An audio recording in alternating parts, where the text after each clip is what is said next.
Belezinha? Tomou uma água? Vamos continuar. Então você viu o nascimento de uma nova classe, burguesia. O que é interessante você saber? Que se hoje ser burguês para alguns é uma coisa boa, significa estar na elite, no topo do nosso modelo econômico capitalista, nem sempre foi assim. Ser burguês já foi uma coisa depreciativa. Ninguém gostava do burguês. A igreja dizia que era pecador, porque visava o pecado da usura, do lucro, ao vender mercadorias, ganhando em cima. Ninguém entendeu o que era isso, lucro. Comprar uma coisa num canto e vender no outro mais caro. Então a igreja era contra. E quando essa burguesia começou a emprestar dinheiro a juros, que ninguém sabia o que era esse negócio de juros, a igreja dizia pecado, porque não se pode vender o tempo pertence a Deus. A nobreza vai dizer que a burguesia era parasitária, porque queria saber só de comprar produto aqui e vender aqui, não queria saber de trabalhar na terra, nos seus feudos. Então dizia burguês, parasita. E até os servos diziam que o burguês era um ladrão, porque comprava o produto por um preço e vendia um produto mais caro. Então, inicialmente, essa classe era muito mal vista. Mas o que é que acontece? Ao longo desse momento, a partir desse momento, ao longo da história, essa classe que nasce meio miserável, conforme a gente pôde ver nessa imagem, vai cada vez mais se fortalecendo até chegar ao poder. Com a Revolução Industrial, com a Revolução Francesa principalmente. Beleza? Então atenção nessa evolução da burguesia a partir desse momento. Beleza, eu já tenho agora o renascimento do comércio, rotas, feiras, cidades, mercadores, elementos urbanos que começam a aparecer. E aí você tem aquela imagem que nós vimos no começo, que é classicamente um burgo, uma transição do que era o sistema feudal, de castelos, de pastos, de agricultura, para casas, comércio, aglomeração de pessoas. Atenção nesse detalhe aí, aglomeração de pessoas nessas cidades, que nós vamos ver, não tinham nenhuma condição de higiene. Guarda também esse detalhe aí. Essa daí é uma imagem do que seriam as primeiras cidades europeias. Você, na Europa tem ainda muitas dessas cidades preservadas. Em Lisboa, você tem um bairro fantástico chamado Alfama, que é um bairro medieval, típico medieval. Você passeia naquelas ruas, parece que você está andando na Idade Média, com padarias que existem há séculos, que vendem seus pães como eram produzidas há séculos. Em Praga também você tem outro bairro fantástico, salvo engano, Malastrana, um bairro belíssimo, também muito desse jeito. Então, você começa a ter a ideia do que eram as primeiras cidades. Olha as casas. Aqui você ainda tem uma rua mais ou menos calçada, mas isso aqui era de barro, sem banheiro, sem condições sanitárias de esgoto, de nada. Isso vai gerar um problema lá na frente. Guarda isso daí, tá bom? E o que é que começa a surgir também nessas cidades, nesse comércio? Como eu falei, cada burgo procura tornar-se independente, comprando suas cartas de franquia, que dava sua independência do senhor feudal. E como cada burgo desse passa a ser independente, eles começavam a fazer sua própria moeda. Não tinha controle. Não tinha o que nós chamamos hoje de país. Não tinha reinos. Você está assistindo agora o nascimento das cidades. Então cada burgo começava a fazer sua moeda. E imagina a confusão que era quando vários comerciantes de vários burgos chegavam nessas cidades para comprar seus produtos. Um com a moeda de um canto, uma moeda do outro, uma moeda de outro, e ninguém se entendia. Qual era o valor das moedas? Quanto é que uma moeda valia comparada com a outra? Então isso meio que gerou um problema. Problema esse que foi resolvido por uma classe esperta. Uma pessoa que literalmente pegava um banco, conhecido também como tamborete, sentava no meio da feira e agora ia trocar moedas. Então, se eu queria comprar um produto a ele e ele só trabalhava com aquela moeda, eu ia lá no banqueiro e trocava. E olha que coisa louca, o banqueiro ganhava para trocar a moeda. Como é que a pessoa, isso é a mentalidade da época, podia ganhar para trocar moedas? era uma coisa, para a mentalidade da época, absurda. E esse banqueiro, depois que trocava moeda, ganhava para trocar moeda, vai emprestadeira a juros. Eu quero comprar um queijo, não tenho dinheiro. O banqueiro me empresta, eu compro o queijo, vem daqui a 30 dias eu pago a ele. Só que em vez de pagar X, eu vou pagar X mais uma coisinha. A igreja era revoltada com isso. Dizia que era vender o tempo que pertencia a Deus. E aí esses banqueiros já não sentavam mais no banco, no meio da feira, começaram a alugar prédios. E como começava a movimentar muito dinheiro, começava a ter que fazer cofres para guardar o seu dinheiro. E a partir daí foram surgindo os modernos institutos financeiros, os bancos, que inicialmente era movimentado por judeus. Porque como eram expulsos de um canto para outro, o judeu não podia ter terra, eram perseguidos. Então ele tinha que ter um tipo de mercadoria que ele pudesse levar consigo quando ele fosse expulso de um canto para outro. Uma mercadoria aceita em todo canto, de valor, e que eu pudesse levar num pequeno recipiente, num baúzinho, ou seja, dinheiro, ouro. Depois dos judeus vocês vão ter os italianos que saem também na frente nesse ramo de comércio. Então o banqueiro vai ser uma peça importante nesse mecanismo de renascimento do comércio. Aí você tem a típica imagem de um judeu com suas moedas, né?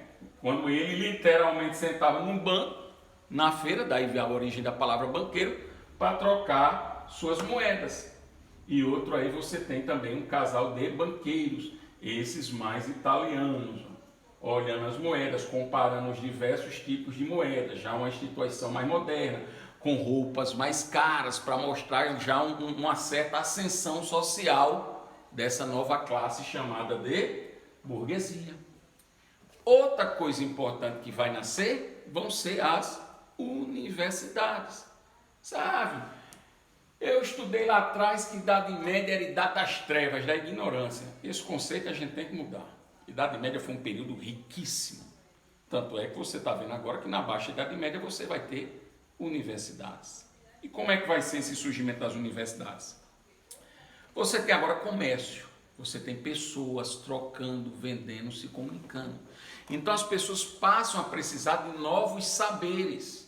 Eu precisava saber agora de matemática, contabilidade, direito. E onde é que eu vou aprender isso? Geralmente as pessoas da igreja é quem tem esse conhecimento. Então eu chego com um padre, estou precisando saber matemática, contabilidade. Você me ensina? Aí o padre ensino, pagando, ensino.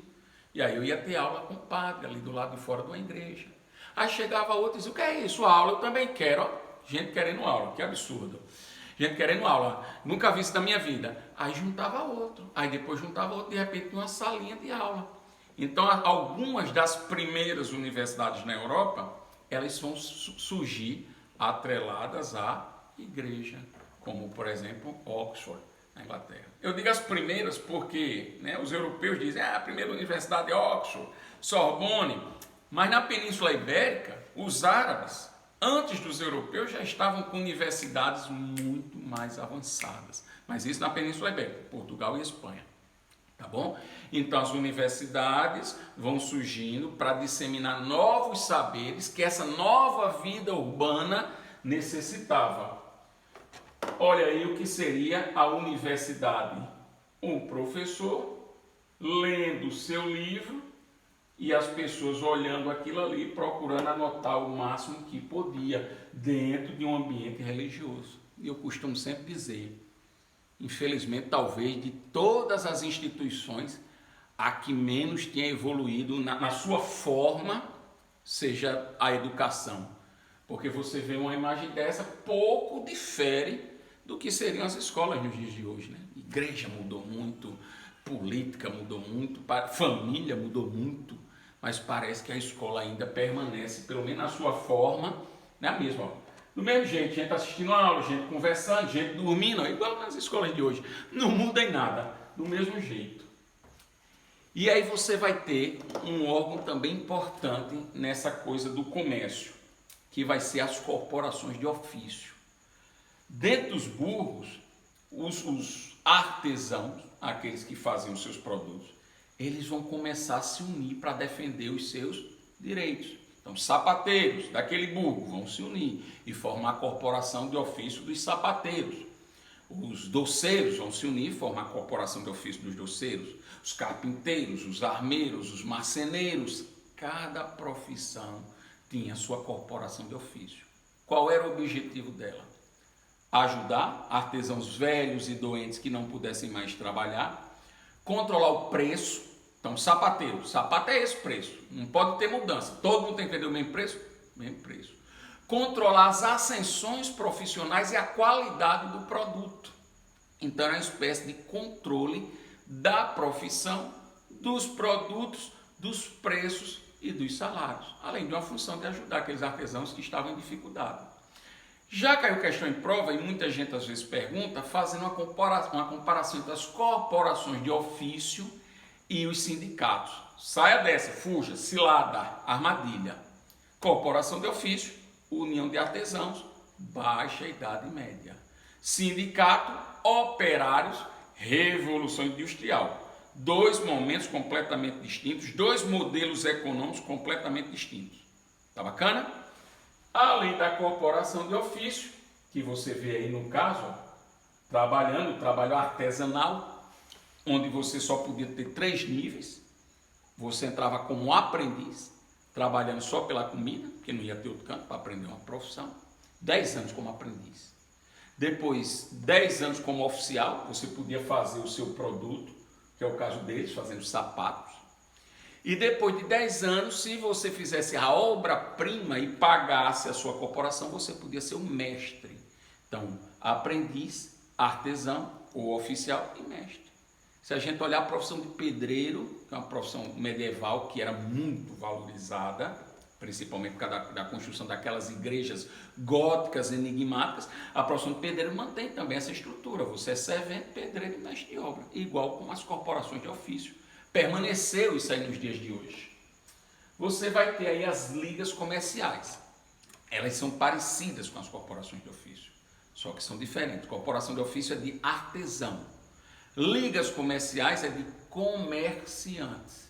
Então, numa época que não tinha Estado, não tinha polícia, o que tinha era pirata, era ladrão pelas aquelas rotas mal defendidas, inseguras. Então, os comerciantes de um burgo formavam uma liga dos comerciantes desse burgo, que pode ser chamado também de guildas, ou, se for no caso da Alemanha, de Hansas. E aí, guildas, ligas ou Hansas, aqueles comerciantes iam todos juntos até aquele outro burgo comprar. Era uma maneira de se proteger dos ataques? Era uma maneira de se proteger da pirataria? Era. Mas também era uma maneira de controlar o preço dos produtos e evitar a concorrência. Então, mesmo falando do nascimento do comércio, ainda existe um elemento que não deixa ser muito capitalismo. Porque o capitalismo vai ser marcado pela livre concorrência. E aqui nós temos uma fase ainda de protecionismo, de controle de preços, de produtos, etc. Beleza? Mais uma pausazinha, toma um gole d'água, a gente volta.